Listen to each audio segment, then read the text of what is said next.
माती करायची आणि पालीला मगर करायचं हे सगळ्या जगात जर कुणाला जमत असेल तर ते म्हणजे महाराष्ट्रातील एकाच राजकीय पक्षाला आणि त्या पक्षाच्या कोकणातील काही नेत्यांना।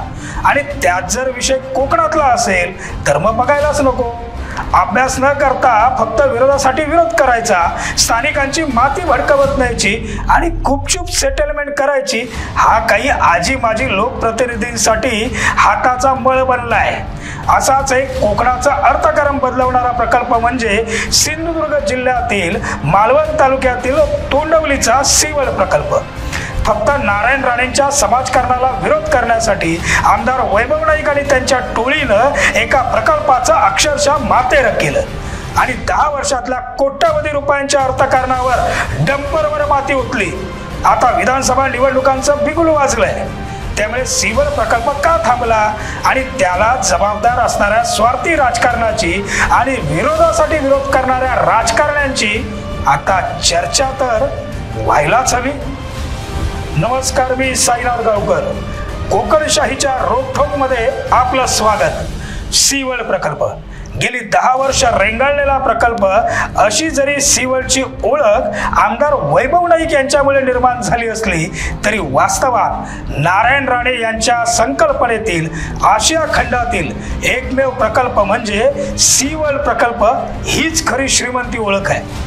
सिंधुदुर्ग या देशातील एकमेव पर्यटन जिल्ह्यात अरबी समुद्रातील मालवणमधील किल्ले सिंधुदुर्ग, श्री क्षेत्र कुणकेश्वर सारखी पुरातन मंदिरं, स्वच्छ समुद्र किनाऱ्यांवरील बीच पर्यटन आणि आंबोली सारखं थंड हवेचं ठिकाण वगळता जिल्ह्यात पाहण्यासाठी किंवा काही दिवस राहून पिकनिकची मजा लुटण्यासारखी दुसरं काहीच नाही। त्यामुळे नजीकच्या गोवा राज्यात येणारे विदेशातील पर्यटक देखील आपल्याकडे येत नाहीत। पर्यटकांना आवश्यक सोयी सुविधा आपण पुरवू शकत नाही ही वस्तुस्थिती असून ती नाकारूनही चालणार नाही। यावर रामबाण उपाय म्हणून नारायण राणे यांनी सिवल या प्रकल्पाची संकल्पना समोर आणली। सिवल प्रकल्प झाला तर आंतरराष्ट्रीय पातळीवरील पर्यटक जे गोव्यात येतात, राहतात, खर्च करतात ते सिंधुदुर्गात येऊन राहतील, खर्च करतील आणि जिल्ह्याच्या दरडोई उत्पन्नात भर घालण्यासाठी मदत होईल। सिवल हा आशिया खंडातील एकमेव प्रकल्प असून तो पूर्ण झाल्यास आपल्याकडे विकासाची गंगा कायमस्वरूपी वास्तव्य करील, एवढी ताकद या प्रकल्पात आहे। 2012 साली तत्कालीन पालकमंत्री नारायण राणे यांच्या संकल्पनेतून काँग्रेस आघाडी सरकारनं या प्रकल्पासाठी 100 कोटींची तरतूद देखील केली होती। मात्र त्याच वेळी केवळ राणेंना विरोध करण्यासाठी उबाटा शिवसेनेच्या नाईक राऊत या जोडगोळीनं तोंडवली तळाशीलमधील फेक नेरेटिव्ह निर्माण केलं। विरोधाचं हे विष इतकं मोठं होतं की आजही लोकांमध्ये सिवल म्हणजे समुद्र घरातच घुसणार ही भीती काही मनातून जात नाही। त्यावेळी म्हणजेच 2012 ते 2014 पर्यंत आंदोलनांनी अक्षरशः कर केला होता। स्थानिक ग्रामस्थांना भडकवून आणि बाहेरून पर्यावरणवादी घुसवून मोठ्या प्रमाणावर विरोध केल्यानं सिवल प्रकल्प बंद पाडण्यात आला। एकीकडे रासायनिक प्रकल्प आला की पर्यावरणाचा बागुलबुवा करायचा आणि दुसरीकडे पर्यावरणपूरक प्रकल्प आला की पुन्हा स्थानिकांना भडकवायचं, हे आमदार वैभव नाईक आणि उबाटा शिवसेनेची खासियत आहे। पण 2014 मध्ये सरकारचा मलिदा खाताना आमदार वैभव नाईक यांना तोंडवलीच्या त्या प्रकल्पाबद्दल काय करता येईल याची जाण नव्हती आणि अभ्यासही नव्हता। मुळात प्रकल्प काय आहे हे जरी आमदार वैभव नाईक यांनी समजून घेतलं असतं तर त्यांनीच आज या प्रकल्पाची फीत कापली असती। चिपीच्या विषयात हे विमानतळ कुणाच्या मतदारसंघात आहे असे उलट प्रश्न विचारणारे काही अर्धवटराव सुद्धा समोर आले। अहो अर्धवटराव, एक सांगा, चिपी विमानतळाला विरोध करणारी जोडगोळी कोण होती बरं? चिपीला आमदार वैभव नाईक यांनी ऊर्जित अवस्था देण्यासाठी प्रयत्न केले असते तर मालवणच्याच पर्यटन व्यवसायात भर पडली असती ना। आता सांगा, मालवण कुणाच्या मतदारसंघात आहे? जसा चिपीला विरोधासाठी विरोध केला तेच काम आज काही अर्धवटराव अभ्यासपूर्ण मांडणीला कमेंट करत बसलेत। आई शपथ सांगा, काय तुमका कीव वाटतं? तुमची कीव वाटतं? आपापल्या नेत्यांना डोक्यावर घेऊन नाचलंच पाहिजे। पण तोच नेता जेव्हा काही करत नसतो तेव्हा त्याला जमिनीवर सुद्धा उतरवलं गेलं पाहिजे. हे गणित समजायला सर्वांनी 23 नोव्हेंबरची वाट बघायची का? म्हणूनच सांगतोय, केवळ विरोधाला विरोध करत सी1 प्रकल्पाचा मातेर करण्याचं पाप हे आमदार वैभव नाईक यांच्या डोक्यावर फुटलंय. अर्थात या प्रकल्पात पुढे जे काही बदल झाले त्याचबद्दल आमदार नाईक आणि त्यांच्या चेल्याला ठाऊक नसणार म्हणा. 2019च्या आराखड्यानुसार सी1 प्रकल्प 1390 एकर वरून 350 एकर क्षेत्रात साकारला जाणार असल्याचं तत्कालीन मुख्यमंत्री आणि आता राज्याचे उपमुख्यमंत्री असलेल्या देवेंद्र फडणवीस यांनी जाहीर केलेलं. प्रकल्प आराखड्यातील पूर्वी दाखवलेली जागा रद्द करण्यात आली होती. प्रकल्पाला आवश्यक जमिनींची संमतीपत्र शासनात सादर केली जाणार होती. त्याच दरम्यान मार्च महिन्यापासून कोरोना महामारी सुरू झाली आणि एकंदरीत सर्वच प्रक्रिया अडकून गेली.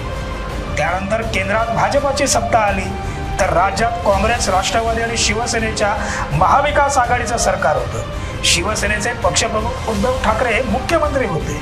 मात्र यापूर्वी शिवसेनेनंच स्थानिक लोकांना एकत्र करत या प्रकल्पाला विरोध केला असल्यानं तो प्रकल्प मागील 3 वर्ष रेंगाळत राहिला. आणि या सर्वात लोकांना प्रशासनाची बाजू समजावून न सांगता लोकांना प्रकल्प विरोधी बनण्यात अर्थातच उबाटा शिवसेना आणि त्यांच्या नाईक राऊत या जोडीनं एक कलमी काम सुरू ठेवलं.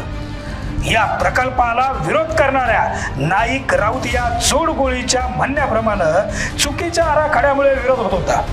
त्यामुळे जुना प्रकल्प आराखडा रद्द करून ज्या ठिकाणी मंदिरं, शेती, गोठे नाहीत अशा ठिकाणांची निवड करण्याची मागणी करण्यात आली होती.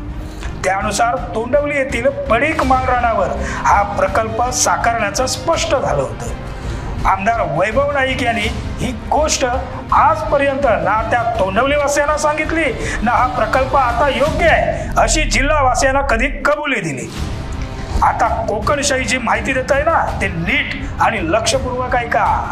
या प्रकल्पासाठी 2019 साली 180 एकर जमिनीची संमतीपत्र शासनात सादर करण्यात आली होती.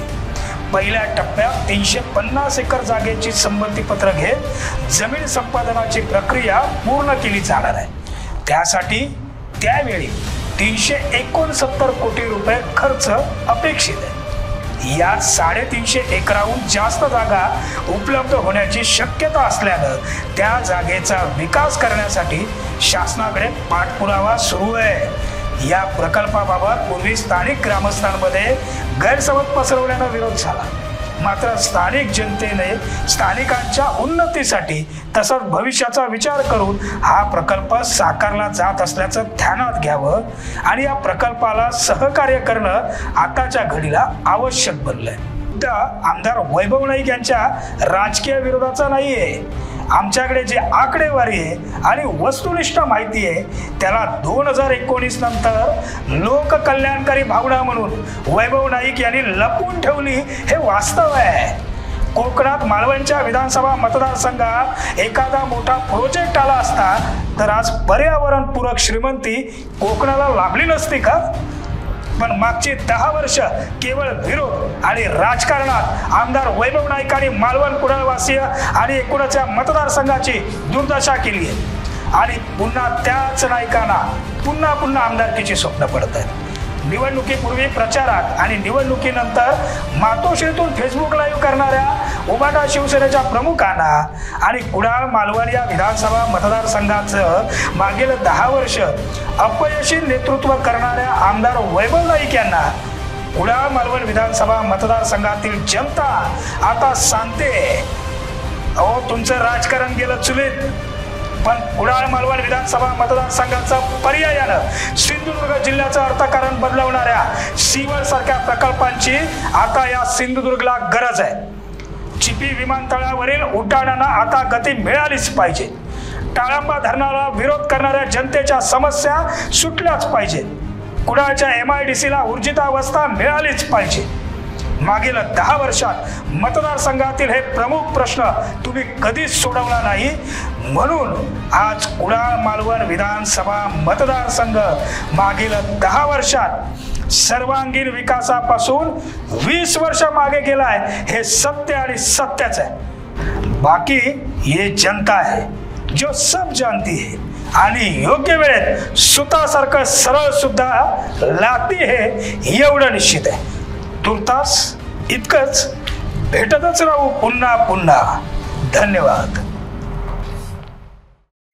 असे नवनवीन व्हिडिओ पाहण्यासाठी कोकणशाहीचं YouTube चॅनल सबस्क्राइब करा व बेल बटन प्रेस करा। तसेच फेसबुक पेज लाईक करा आणि इंस्टाग्राम पेज व ट्विटर पेजला फॉलो करायला विसरू नका।